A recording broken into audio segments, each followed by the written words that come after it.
안녕하세요. 결혼한 지 올해로 3년 차의 30대 주부입니다. 제가 지금 처한 상황이 너무 답답하여 제 이야기를 좀 해보려고 하는데 막상 컴퓨터를 켜니 어디서부터 어떻게 얘기해야 할지 모르겠네요. 시댁 식구들 모두 저를 원망하고 있지만 전 정말 억울합니다. 신우가 자기 손으로 망쳐버린 인생을 왜 저더러 책임지라는 건지 이해를 못하겠거든요. 신우하고 저는 오랫동안 알고 지낸 사이예요. 한 동네에 살면서 중고등학교를 같이 나왔거든요. 하지만 사이가 좋았던 적은 없습니다.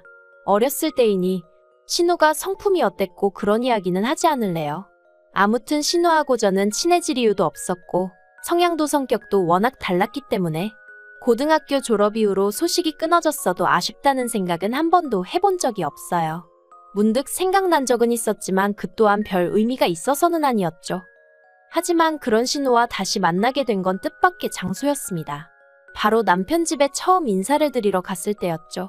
남편하고는 지인의 소개로 만났는데 남편은 저보다 2살이 많았고 직장을 다니는 평범한 회사원이었어요. 반면에 저는 다니던 회사를 나와 작은 온라인 쇼핑몰을 운영하고 있었고요.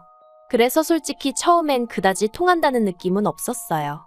제가 비록 사회생활을 했었다곤 해도 남편과 분야가 워낙에 다르다 보니 대화가 길게 이어지질 못했거든요. 남편은 온라인 비즈니스에 대해선 전혀 아는 바가 없는 듯 했고요. 하지만 다행히 얘기를 나누다 보니 남편도 저도 영화 관람이 취미라는 걸 알게 되었고 좋아하는 장르도 같다는 걸 알게 되었죠.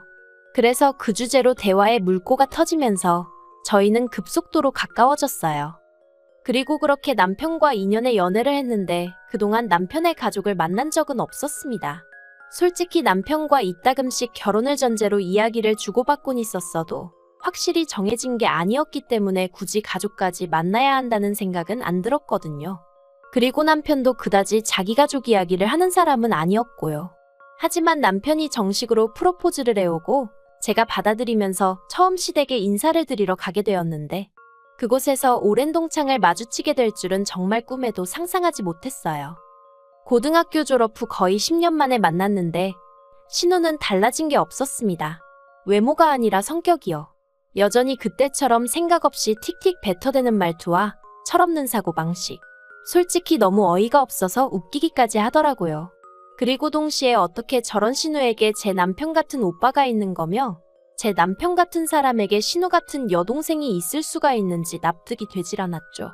참고로 저희 남편은 어떨 때는 답답하고 지루할 정도로 매사 진지하고 경우를 따지는 사람이에요. 아무튼 신우 또한 저를 한눈에 알아본 듯 했어요. 그러니 아닌 척하고 있기도 뭐하고 그래서 제가 먼저 신우에게 말을 걸었습니다. 몇 학년 몇 반 누군데 혹시 기억나냐고요.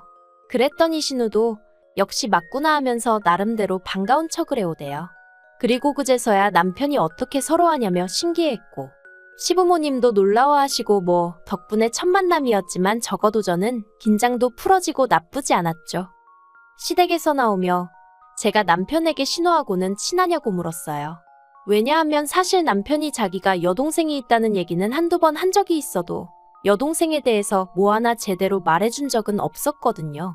그리고 아니나 다를까 남편이 딱 잘라서 별로 안 친하다고 하대요.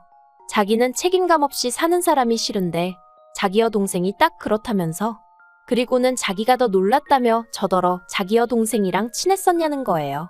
솔직히 저도 모르게 그럴 리가 있냐고 큰 소리로 대꾸할 뻔했어요. 하지만 가까스로 그냥 얼굴만 아는 정도였다고 짧게 대답했죠. 사실 전 신우를 좋아하지 않았어요. 왜 소위 나댄다고 하잖아요? 신우가 딱 그랬어요. 자기가 뭐라고 교실에서 온갖 소음을 만들고 분위기를 흐트려 놓고 반면에 저는 나름대로 목표하는 성적도 있었고 가고 싶은 대학도 있었기 때문에 그런 신우가 정말 마음에 들지 않았죠. 하지만 그게 제가 신우를 좋아하지 않은 이유의 전부는 아니에요. 신우는 걸핏하면 거짓말을 했고 시쳇말로 남을 팔아댔거든요. 그러다 걸리고 나면 남 탓을 하기 일쑤였고 그래서 어린 마음이었지만 정말 별로라고 생각했었답니다. 아무튼 그렇다고 신우랑 저랑 정말 무슨 머리채를 잡고 싸웠던 사이도 아니고 그러니 결혼은 없었던 일로 해야겠다 그런 생각은 안 했어요. 하지만 앞으로 살면서 신우랑 부딪히는 일이 생기면 말 그대로 골치가 아프겠구나 하는 걱정은 했죠. 그리고 아니나 다를까 상견례장에서 신우 때문에 황당한 상황을 겪게 되었답니다. 상견례 얘기가 오가던 당시 저는 남편에게 참석 인원을 양가 부모님과 당사자들로 제한했으면 좋겠다고 했어요. 별다른 이유는 없었고 그저 진지하고 엄숙한 분위기에서 양가 부모님이 대화를 나누시면 좋을 것 같았거든요. 다행히 양가 부모님도 그게 좋겠다 하셔서 그렇게 인원수 맞춰서 예약을 했는데 상견례 당일 보란듯이 신우가 왔더라고요. 그래서 제가 오늘은 부모님과 당사자만 모이기로 했는데 오빠한테 못 들었냐고 하니까 자기는 왜 빼냐면서 자기만큼 저에 대해 잘 아는 사람이 있냐는 거예요. 그리고 설마 했는데 황당하게도 양가 부모님들이 대화를 주고받으시는 중에 신우가 대뜸 자기가 웃긴 이야기를 해보겠다더니 갑자기 제 학창시절 얘기를 꺼내는 거예요. 그런데 그게 정말 재밌고 추억할 만한 이야기가 아니라 제가 운동장에서 넘어져 온몸에 흙탕물을 뒤집어 썼었다거나 시험을 망쳤다고 울고 짜고 했었다는 그런 시시껄렁한 이야기들이었죠. 그리고 결국 보다 못한 제가 신우더러 오늘 그런 얘기하는 자리 아닌 거 알지 않냐고 한마디 했어요. 그랬더니 신우가 저더러 한다는 말이 분위기 좀 띄워보려고 한 건데 뭘 그렇게 정색하냐면서 혹시 벌써 윗사람 행세를 하고 싶은 거냐대요. 어이가 없어서.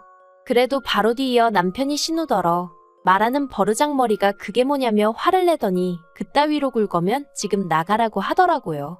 그제서야 시부모님도 신우더러 조용히 좀 하라 한마디 하시고 아무튼 그래서 어찌저찌 고비는 넘겼네요. 하지만 신우의 경우 없음은 그날로 끝이 아니었어요. 무슨 말이냐면 결혼식 이후 얼마 지나지 않아 호칭 문제로 다시 부딪히게 되었거든요. 사실 저희가 친했건 안 친했건 간에 어쨌든 동창으로 나이도 같았으니 새언니니 아가씨니 하는 호칭들이 낯선 건 사실이었죠. 하지만 그렇다고 해도 저는 구분할 건 구분을 해야 된다고 생각했어요. 특히나 어른들 계신 자리에서 저에게 야, 너 해대는 신우를 보고 있으면 짜증도 나고 어이도 없고 제가 마치 신우보다 아랫사람이 된 기분이라 표정 관리가 쉽지 않았거든요. 그래서 신우에게 앞으로는 호칭하고 존대어를 써달라고 했는데 신우가 정말 황당하단 표정으로 기껏 한다는 말이 윗사람이라고 유세 부리는 거냐입니다. 그리고는 그러기로 나면 알겠다면서 대신 그러면 자기도 이제 시자 노릇을 할 거니 그런 줄 알라는 거예요. 어이가 없어서 그 시자 노릇이 뭐냐니까 그거야 두고 보면 알 거 아니냐는데 황당해서 알겠다고 마음대로 하라고 해버렸죠. 그런데 솔직히 전 그때만 하더라도 신우가 저한테 서운해서 그런다고 생각했지 설마 진심으로 악의를 갖고 그런 말을 했을 거라곤 생각하지 않았거든요. 하지만 그건 순전히 제 착각이었어요. 시자질이 뭔지는 몰라도 확실한 건 심술을 부리려고 작정을 한 것 같았거든요. 일단 신우는 시도 때도 없이 저희 집에 찾아오기 시작했습니다. 그리고는 현관을 열어주면 집안에 들어와 대뜸 밥을 달라던가 오늘은 여기서 쉬고 가겠다던가 헛소리를 해댔죠. 문을 뭐하러 열어줬냐고 하시겠지만 문을 안 열면 열 때까지 초인종을 눌러댔으니 이웃들에게 미안해 어쩔 수가 없었어요. 게다가 그게 다가 아니었습니다. 한 번은 남편과 금요일 저녁에 떠나 월요일 새벽에 한국에 도착하는 해외여행을 한 적이 있는데 그때 양가 부모님께는 일찍이 저희 스케줄을 공유해드렸거든요. 하지만 신우는 솔직히 신우한테까지 말을 해줘야 한다고는 생각을 못했죠. 저희는 신우 스케줄엔 관심도 없었으니까요. 그런데 저희가 여행을 갔던 때에도 신우가 연락도 없이 불쑥 저희 집에 왔었던 모양입니다. 한창 남편이랑 수영하고 쉬고 있는데 국제전화가 걸려와서 받으니 경찰이었어요. 그리고 경찰이 하는 말이 저희 신우가 저희 집 앞에서 문 열라며 소동을 피워서 이웃들한테 신고가 들어왔다는 거예요. 하지만 그래도 다행이었던 게 신우의 미친 짓은 신우가 연애를 시작하면서 급속도로 줄어들었습니다. 비록 서울에서 부산이라는 장거리 연애였지만 그래도 신우에게 남자친구가 생겼고 그렇게 신우의 온 관심이 남자친구에게 쏠리게 되면서 저희가 신우 눈밖에 날 수 있었죠. 그리고 한동안은 정말 평화로운 날들이었습니다. 남편은 회사에서 승진을 했고 저는 저대로 사업을 키워나가고 있었거든요. 신우도 신우대로 비록 장거리다 보니 한 달에 많아야 2번뿐이 못 보는 것 같았지만 그래도 연애를 해서 그런가 사람이 무척 행복해 보였죠. 그리고 설마 했는데 올봄 신우가 결혼 소식을 전해왔어요. 남자친구에게서 프로포즈를 받았다며 10월쯤에 식을 올리고 싶다면서요. 그리고 사실 다들 겉으로 표현은 못했어도 신우를 무척 걱정했었거든요. 나이는 들어가지, 그런데 모아둔 돈은 없지. 그렇다고 다니는 직장이 안정적인 것도 아니지. 아마 다들 말은 안 했어도 시쳇말로 누가 데려가나 했었을 거예요. 그런데 신우가 결혼하겠다고 한 남자는 그래도 꽤 괜찮은 중견기업을 다니고 있었고 듣자 하니 집이 돈도 좀 있다고 하더라고요. 그러니 다들 한숨 돌린 심정이었겠죠. 심지어 신우에게 좋은 감정이라곤 없던져도 안도했을 정도니까요. 그런데 왜 사람은 자기가 가진 것에 만족할 줄을 모르는 건지 모르겠습니다. 그날은 제가 사업상 미팅으로 시내에서 볼 일이 있었거든요. 그리고 그 동네가 워낙 젊은 사람들이 많이 오가는 곳이다 보니 숙박업소가 엄청나게 많아요. 그런데 신호대기에 걸려 있는데 건너편 숙박업소에서 낯익은 남녀가 팔짱을 끼고 나오더라고요. 네, 저희 신우랑 남편 친구였어요. 심지어 남편 친구는 제가 알기로 유부남이었고요. 신호가 바뀌는 줄도 모르고 넋놓고 두 사람을 바라보고 있었습니다. 하지만 이내 뒷차의 경적 소리에 놀라 차를 출발시켰고 한동안 제 심장이 벌렁벌렁거리더라고요. 설마 하는 생각에 집에 돌아오자마자 차에 있던 블랙박스를 확인했는데 이건 뭐 두 번, 세 번 돌려볼수록 누가 봐도 신우와 남편 친구가 분명했어요. 이걸 어떻게 해야 하나? 남편하고 얘기를 해야 하나? 하지만 동시에 괜히 이런 일에 얽혀서 좋을 게 뭐가 있나 싶기도 하고. 그래서 며칠의 고민 끝에 저는 죽을 때까지 저만 알고 있는 비밀로 묻어두기로 결심했습니다. 한순간의 실수일 거라고, 신우도 이내 정신 차리겠지. 그렇게 믿고 싶었죠. 그리고 한 달쯤 지나 지난달이었어요. 저는 사업상의 이유로 출장을 나가게 되었고 당연히 남편에게 얘기도 했었죠. 남편뿐 아니라 시부모님께도 누구랑 어디로 며칠을 간다고 정확히 알려드렸고요. 이건 뭐 시부모님이 제 사생활에 관심을 갖고 그러시는 분들이라서가 아니라 그냥 제가 친정 부모님한테 알려드리면서 같이 말씀드린 거예요. 아무튼 그래서 출장 이틀째였는데 모르는 번호로 전화가 걸려왔어요. 그리고 저는 몰라도 제 번호를 아는 사람들은 종종 있었기에 아무 생각 없이 전화를 받았죠. 그런데 상대방이 잠깐 머뭇하더니 저희 신우 이름을 대면서 남자친구라고 하더라고요. 그래서 안녕하시냐고 어색하게 인사를 건넸더니 급한 일이 있어서 그런다며 저희 신우를 좀 바꿔달라는 거예요. 그래서 그게 무슨 소리냐고 저는 지금 출장 중이라니까 신우랑 같이 간 거 아니냐입니다. 신우가 저랑 2박 3일 동안 여행을 간다고 했다나요? 그제서야 순간 아차 싶은 게 그 버릇 여전히 못 고쳤구나 싶대요. 하지만 이를 어쩌지 싶은 생각과 동시에 신우가 정확히 뭐라고 한지도 모르는데 제가 무슨 말을 할 수 있었겠어요? 그래서 그냥 전 무슨 얘긴지 모르겠으니 다시 신우에게 연락해보라고 하곤 전화를 끊었습니다. 그리고 그날 밤 집안이 온통 난리가 났어요. 정확히 말하면 1차적으로 제가 신우한테 별 욕을 다 먹었고요. 이내 이 이야기가 시부모님 귀에도 들어가서 다음날 또 온갖 욕을 먹었죠. 저더러 눈치가 있네 없네. 왜 그 전화를 받았냐부터 시작해서. 그런데 웃긴 건 아무도 신우의 부도덕함을 욕하진 않더라는 거예요. 오로지 저만 물고 늘어지는 게 정말이지 신우가 누굴 닮았나 했더니 시부모님, 특히나 어머님을 닮은 거였더군요. 그리고 결론부터 말하자면 신우는 남자친구에게 차였습니다. 이게 어떻게 된 건지는 저도 남편을 통해서 들을 수 있었는데 시부모님이 저희 남편더러 오빠가 돼서는 뭐라도 좀 해봐야 하는 거 아니냐고 하도 닥달을 하셔서 저희 남편이 부산까지 내려가 신우 남자친구를 만나고 왔거든요. 그런데 그쪽에서 먼저 말하기를 사실 올해 초부터 신우 낌새가 이상하긴 했답니다.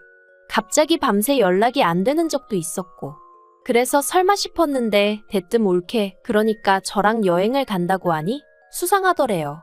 평소에 제 욕을 그렇게 해놓고 왜 저랑 여행을 가나 싶어서요. 그래서 신우한테 제 연락처를 달라고 하니 그건 또 죽어도 안 알려주려고 해서 신우가 잘 때 몰래 따로 찾아 적어뒀었다면서 아무튼 걸릴만 해서 걸린 거더라고요. 저 때문이 아니라.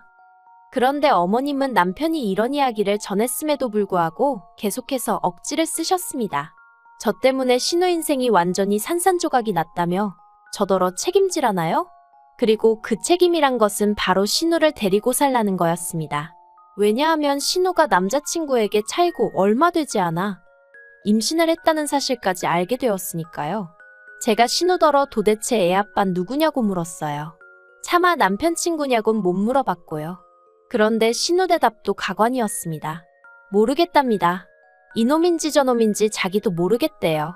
나와봐야 알 것 같다는데 참으로 대책 없다 싶더라니까요.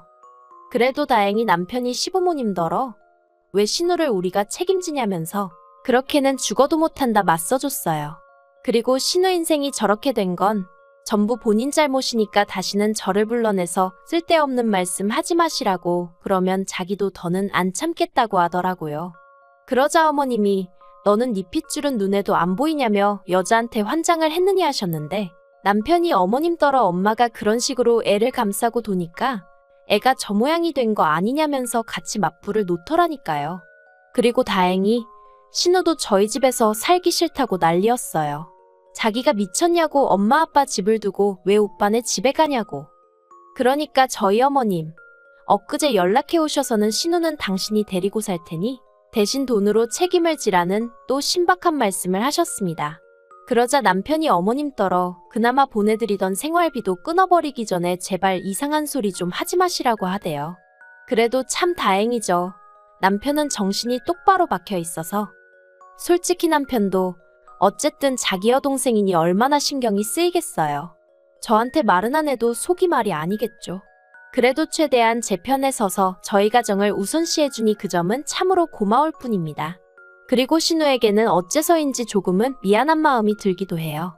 제가 어떻게든 신우 남자친구한테 변명이라도 해줬어야 했던 건 아닐까 하는 생각도 종종 들고요. 정말이지 제가 왜 이런 가책을 느껴야 하는 건지 모르겠네요. 아무튼 신우가 애를 낳고 나면 또 한 번 이 집안에 폭풍이 치지 않을까 싶습니다. 신우 남자친구의 애면 그나마 그래도 다행이겠다 싶은데 남편 친구 애면 어쩌죠? 혹시 둘 다 아니면 그땐 또 어쩌면 좋아요? 정말 왜 이런 일을 제가 신경을 써야 하는 건지 살다 보니 별의별 일을 다 겪어보네요.